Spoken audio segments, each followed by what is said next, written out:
On the very edge of the kingdom, tucked away in a small wooden cottage, lived a poor girl named Imara. She owned very little: patched dress, a tiny blooming garden, and a gentle white dove she had rescued from a fierce storm. The dove, with feathers as soft as morning clouds, followed her everywhere. Each morning, Imara carried water for her neighbors, shared vegetables from her garden, and fed crumbs to the birds that fluttered around her window. Though her pockets were empty, her days were full of a quiet, steady kindness. One summer afternoon, the king rode through the countryside to see how his land prospered.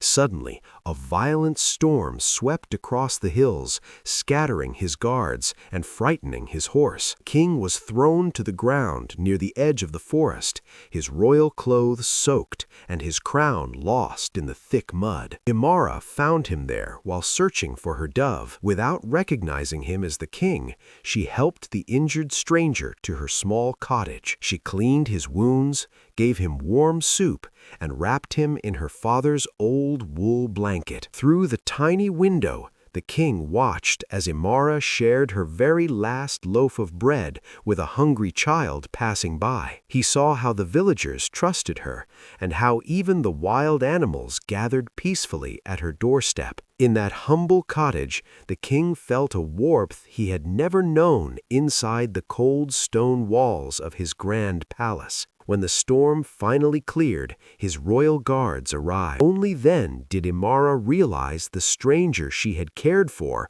was the king himself. The king returned to his palace, but his heart was no longer distant. He ordered food to be shared with the hungry and gardens planted for every village. He often returned to the countryside, dressed simply, to learn from his people. Honored Imara for teaching him that true greatness doesn't shine from gold, but from kindness freely given. The richest heart can indeed live inside the poorest home.